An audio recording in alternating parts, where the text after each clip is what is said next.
Someone said something kind to you last week. You can't remember exactly what it was. But someone said something cutting to you 3 years ago, and you can still hear the exact tone of their voice. You assume you're just sensitive. But the real answer is far stranger than that. Your brain was never built to remember compliments. It was built to remember threats. For most of human history, a compliment couldn't kill you. An insult sometimes could. Not directly, but socially. Being mocked, excluded, or criticized in front of your group wasn't just an uncomfortable moment. It was a warning sign. It meant your standing had dropped.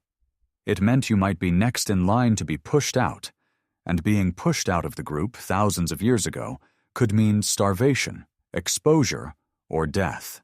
Praise never carried that kind of stakes, so your memory made a decision a long time ago about which one was worth holding on to. Psychologist Roy Baumeister spent years reviewing decades of research across relationships, memory, decision-making, and learning, and he kept finding the same pattern everywhere he looked.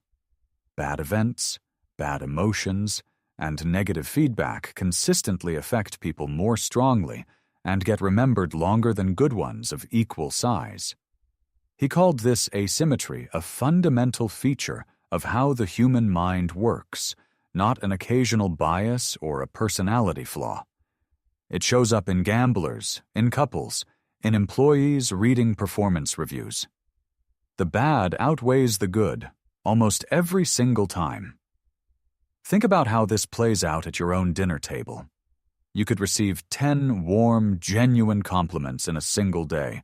A coworker says your work was excellent. A friend says you looked great. A stranger says thank you for holding the door. And you could receive one offhand criticism, said quickly, maybe not even meant seriously. Which one replays in your head that night? Researcher John Gottman studied married couples for decades, watching thousands of hours of real conversations, and he found something that seems almost mathematical. Relationships that lasted needed roughly 5 positive interactions to balance out the emotional weight of a single negative one. Not 2, not 3. 5. That's not a coincidence. That's the exchange rate your brain has been running the whole time, whether you've ever noticed it or not. So when you wonder why one sharp comment can undo an entire week of kindness, you're not imagining things. You're watching that exchange rate in real time. But why would evolution build something so lopsided? Wouldn't it make more sense to remember the good things, the things that made life better? Here's the twist. For your ancestors, remembering good things was optional. Remembering bad things was survival. If a berry tasted good, that was pleasant, but forgetting it cost you little. If a berry made you sick, forgetting that could kill you the next time you were hungry enough to eat it again. If a person in your group was kind to you, that was nice, but forgetting it cost you little either. If a person betrayed you, humiliated you, or turned the group against you, forgetting that could put you in danger again and again. Neuroscientist Elizabeth Kensinger has studied how emotion interacts with memory formation, and her research shows that negative experiences don't just feel more intense in the moment. They get processed differently at the neural level. The brain's memory systems, especially the amygdala, respond more strongly to negative emotional content, essentially flagging it as more important to store in detail. Positive memories tend to blur into a general, pleasant haze. Negative memories tend to stay sharp, specific, and easy to replay, sometimes for years, sometimes for decades. That's why you can't remember the exact wording of a compliment from last month, but you can recite an insult from your childhood word for word. It isn't a flaw in your character, it's a flaw in the analogy. Your brain assumes every social wound might be the first sign of a bigger threat, the same way it assumed centuries ago. Except now the threat is rarely real. It's a comment on a group chat, a joke that landed wrong, a tone of voice you replay at 2 a.m., wondering if you're overreacting. You're not overreacting. You're running an ancient alarm system in a world that almost never needs it.